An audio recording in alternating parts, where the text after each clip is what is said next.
try and get through 9. Provided we're at a reasonable hour, we'll go back to item number 6, and then we'll take a short lunch break. So item number 9 is Wildlife Damage Management Committee approved revision to existing policy number 23 on predation management. This is a first reading. Commissioner and Committee Chair Bliss and Game Division Administrator Brian Wakeling for possible action. On behalf of the Wildlife Damage Management Committee, the department will present suggested amendments to the existing Commission Policy 23 on predation management approved by the committee on January 28, 2016 at their meeting in Las Vegas. The amendments suggested are generally to make the existing policy compliant with Assembly Bill 78 adopted during the last legislative session, and to make the policy consistent with adopted practice. In accordance with Commission Policy 1, this will serve as the first reading of Policy 23. The second reading will occur at the May Commission meeting, and the Commission may adopt the revised policy at that meeting. Commissioner Bliss, Mr. Wakeling, welcome. Thank you, Chairman Drew. Our committee did hold a meeting down in Las Vegas, I believe, January 28th, and the department had some recommendations coming forward, and then through the committee meeting and public process, we added to the existing language that the department had provided to basically try to get our policy up to date with AB 78. That being said, I think I'm going to turn it over to Mr. Wakeling to step through it and go over some of the changes with the Commission. Excuse me, Mr. Chair, if any of the commissioners have a phone, please keep it away from the mic. That might be the feedback. I don't know. Other than that, that might help.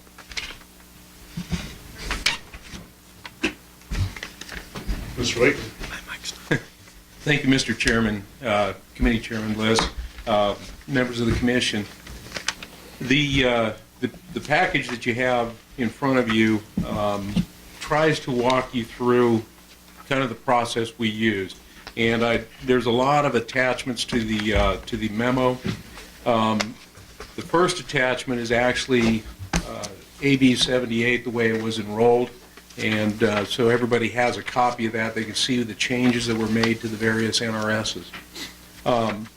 The second copy, and what that's on actually page 10 of 37 in the list that you've got.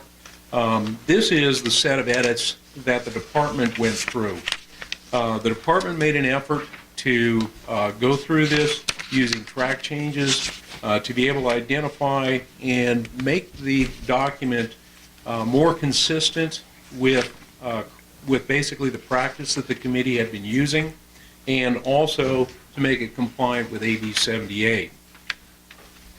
Then on page 17 of 37, this is the edits that the department had with the Wildlife Damage Management Committee's edits on top of the edits that the department had already put on there.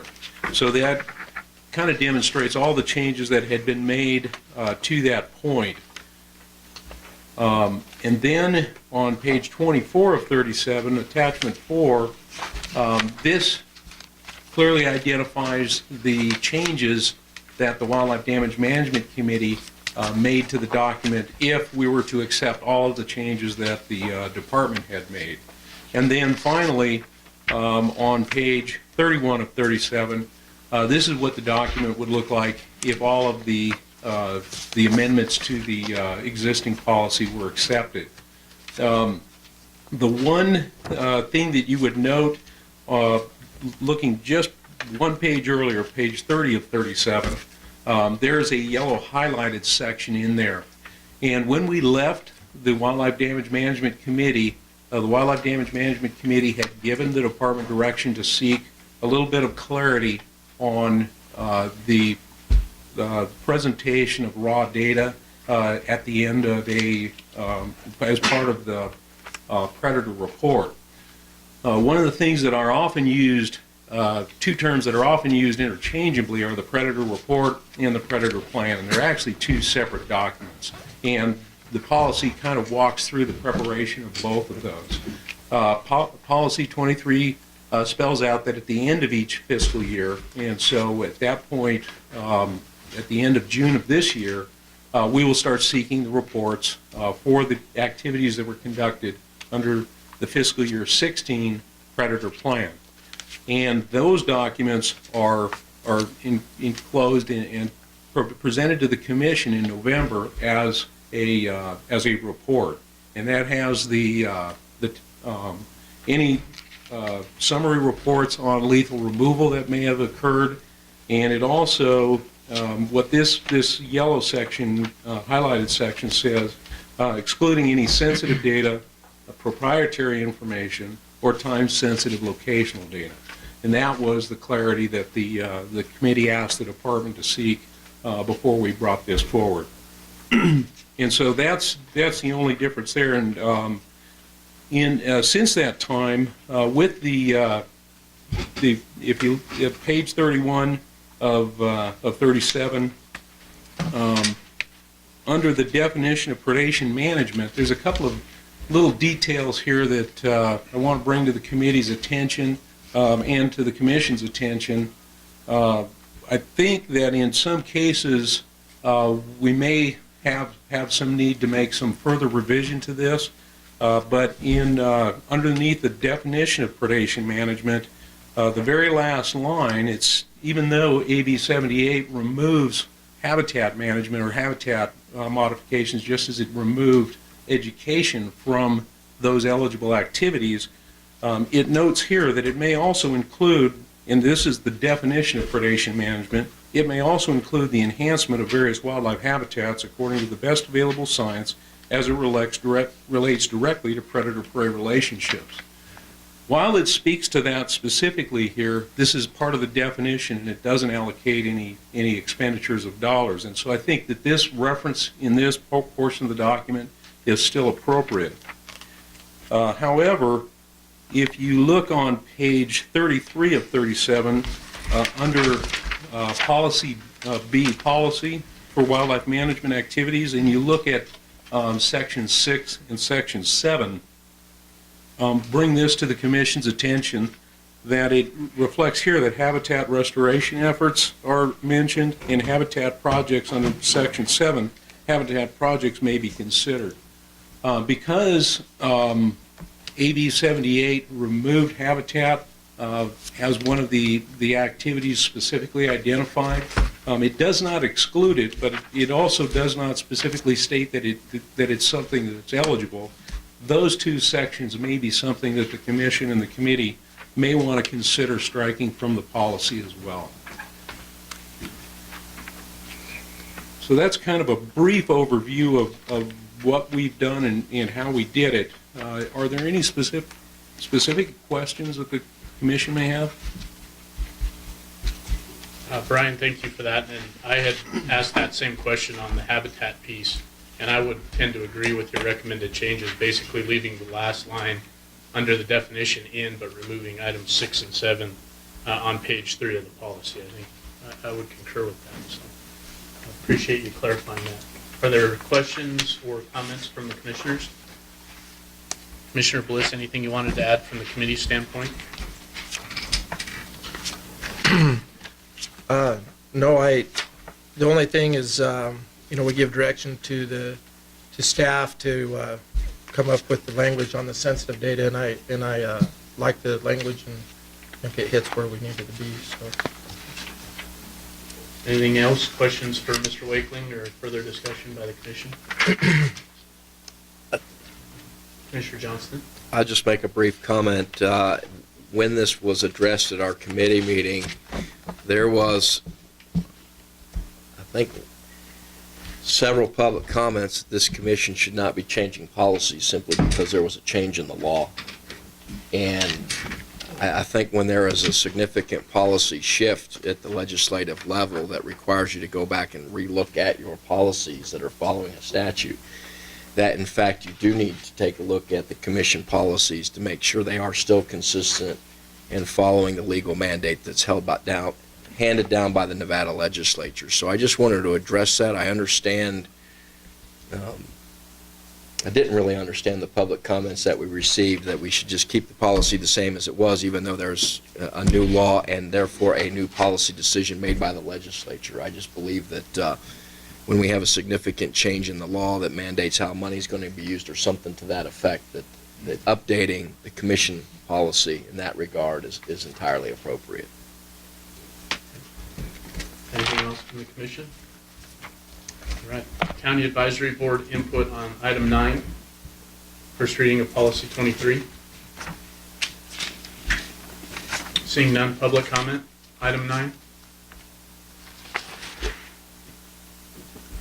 All right, I'll bring it back to the commission. Is there any further discussion? And if not, I would open it up or entertain a motion. I have, Commissioner Host. yes, I have something to add. I just wanted to point out, and I thought it was really important and allowed some flexibility in the policy.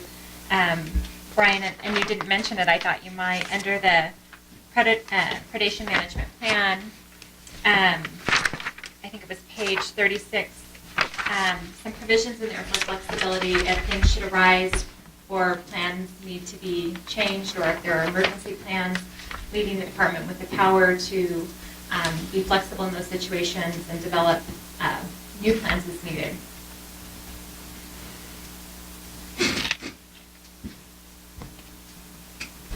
Okay. Additional discussion or comment? If not, I would entertain a motion.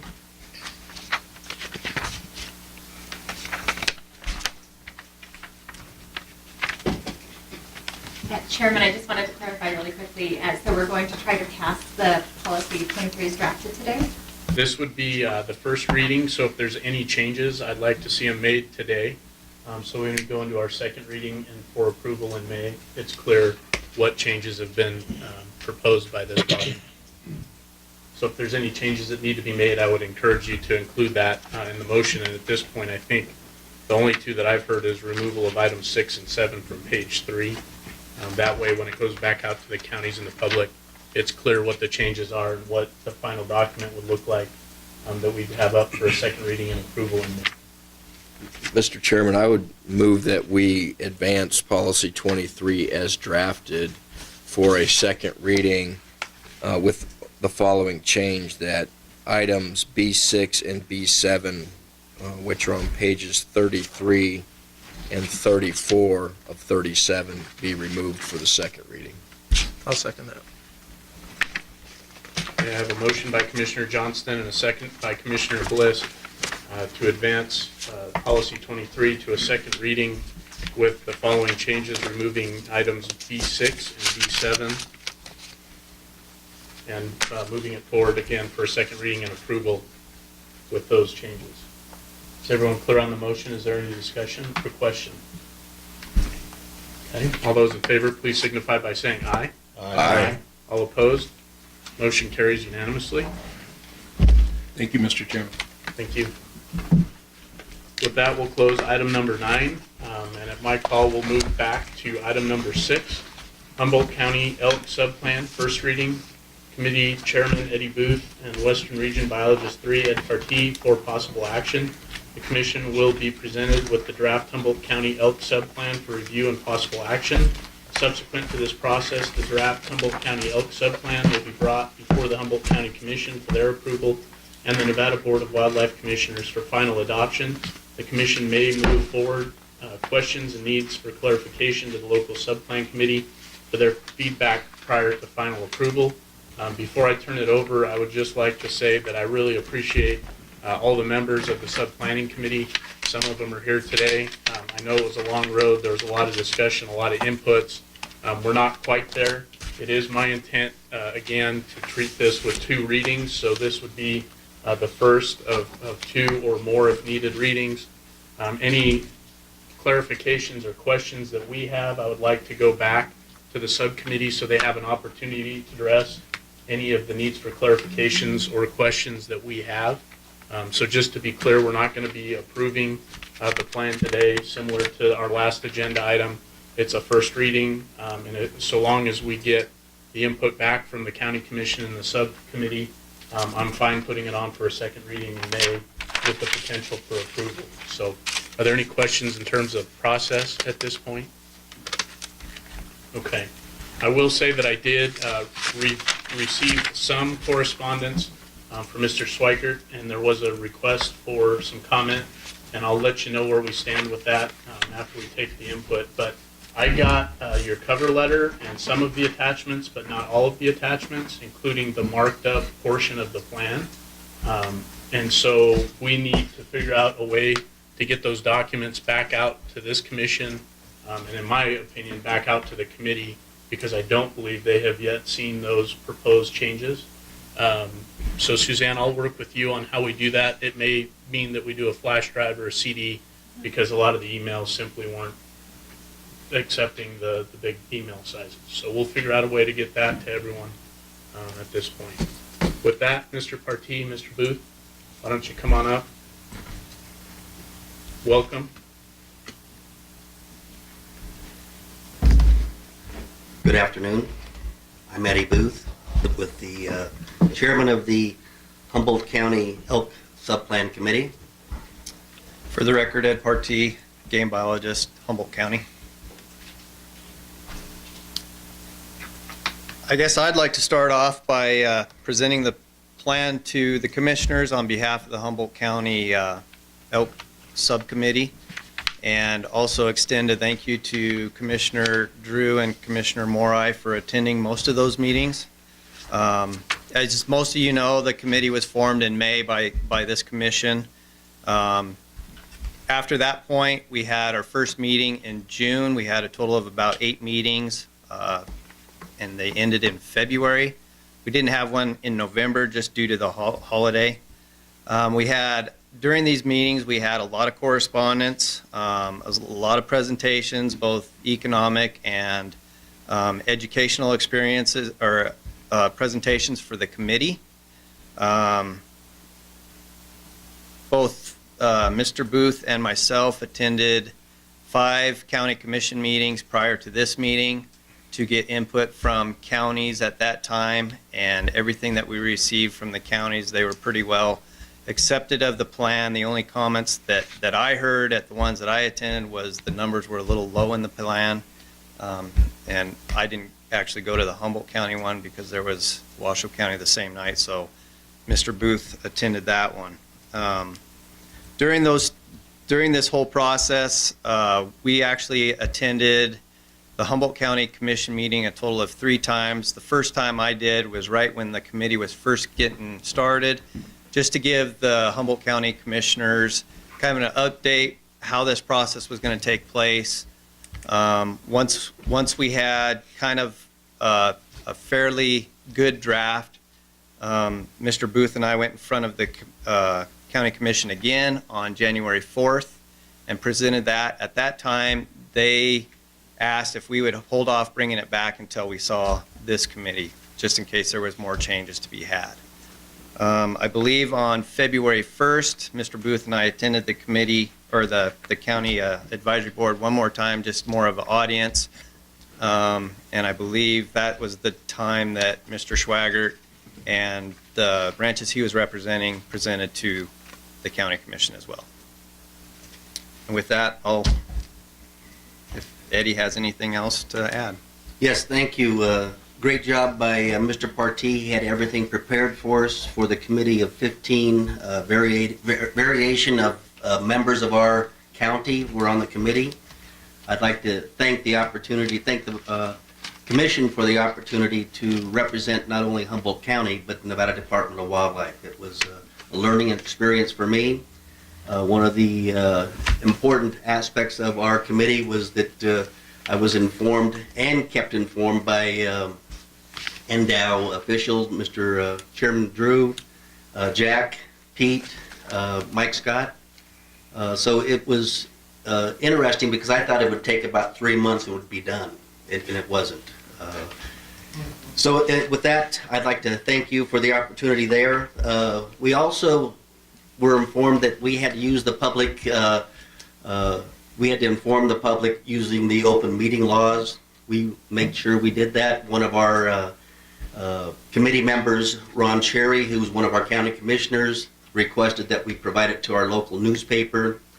And we did so, and so we provided the opportunity for all of our members in our county, at least the idea that we provide the opportunity for them to become aware of what we were doing. And that was very helpful, because when we had individuals that came in after the 4th or 5th or 6th or 7th meeting, we knew that we were following the track that we were directed to do so, in providing information and open our meetings to the entire public, so that they were allowed to voice their opinions. And we had variation of opinions. Initially, we had very few people at our meetings, as Commissioner Morai can testify to that. Then, as it became known throughout that the elk were being planted by the Nevada Department of Wildlife, it became a different scene at our meetings. We had, at one time, we had 65 people at our meeting. We provided the opportunity for each of them to speak their piece if they wanted. At times, there were even moments where committee members said that I was too lenient in allowing the public to voice their opinion.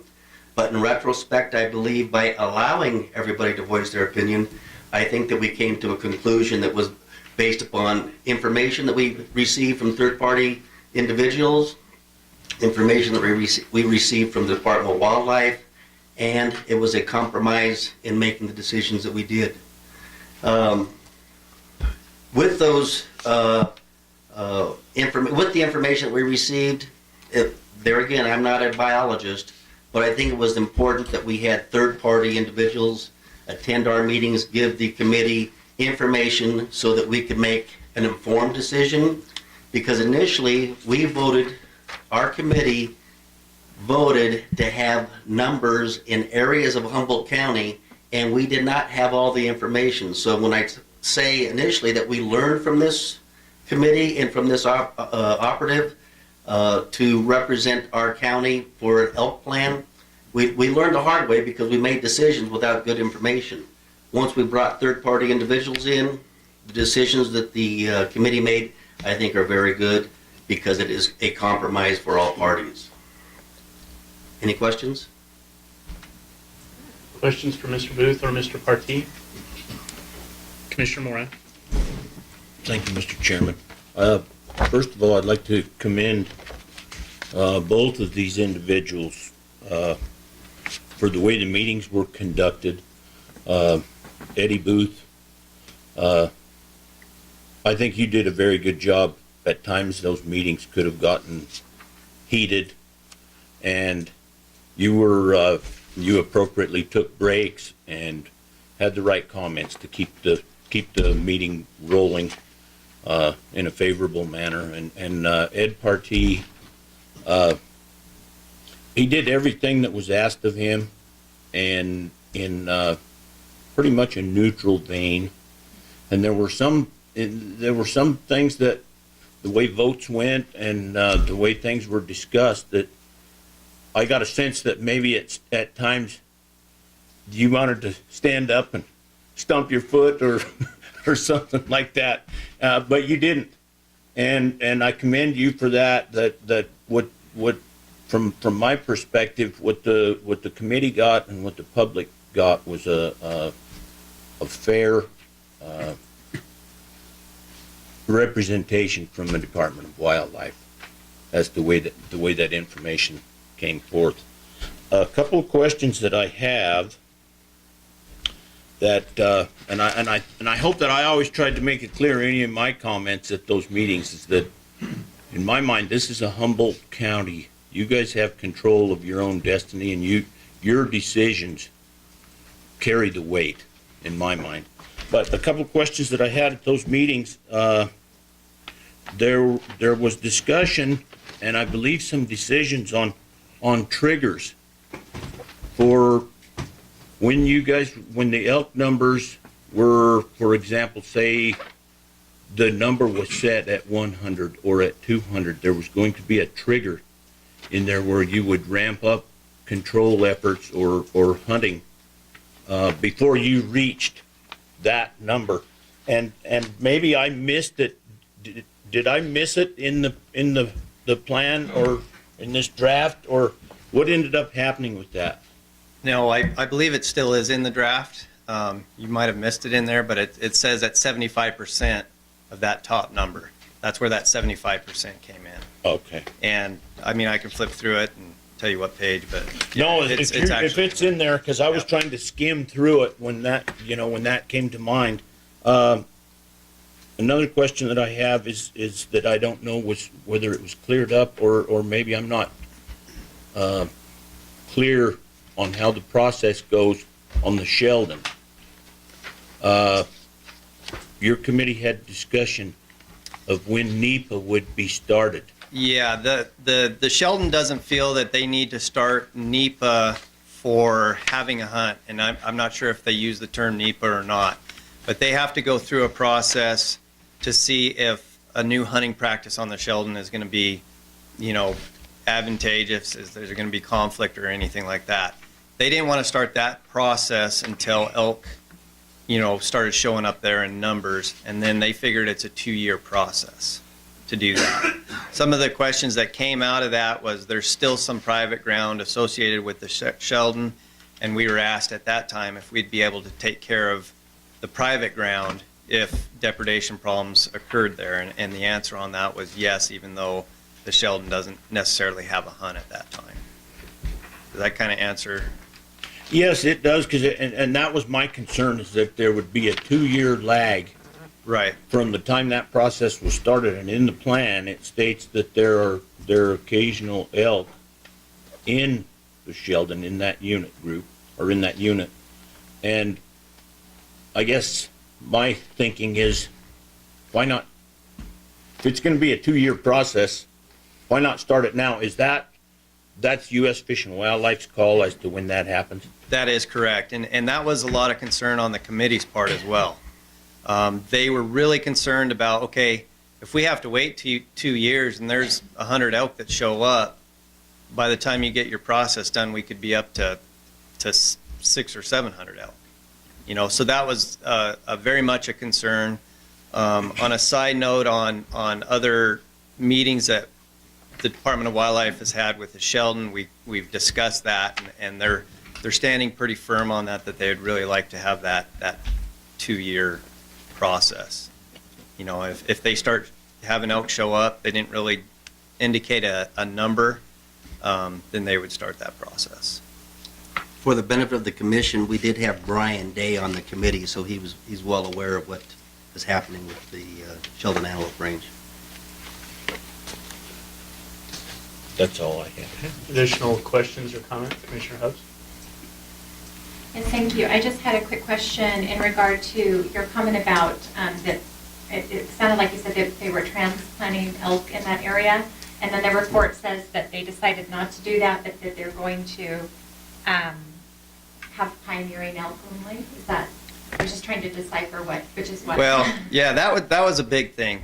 Ever since we started the plan, there was no indication of introducing elk anywhere, and rumor got around the county that that's what we were going to do, is we're going to get this plan done and start introducing elk.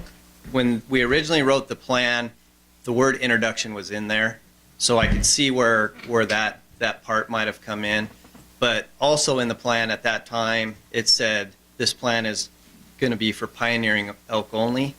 I don't think there's any indication that the Department of Wildlife, and Brian, he may correct me if I'm wrong here, that we are going to transplant elk anywhere in the state anymore. They're doing well on their own. They're moving on their own. We have no desire, I don't think, to transplant elk because of a number of issues. So after we've gone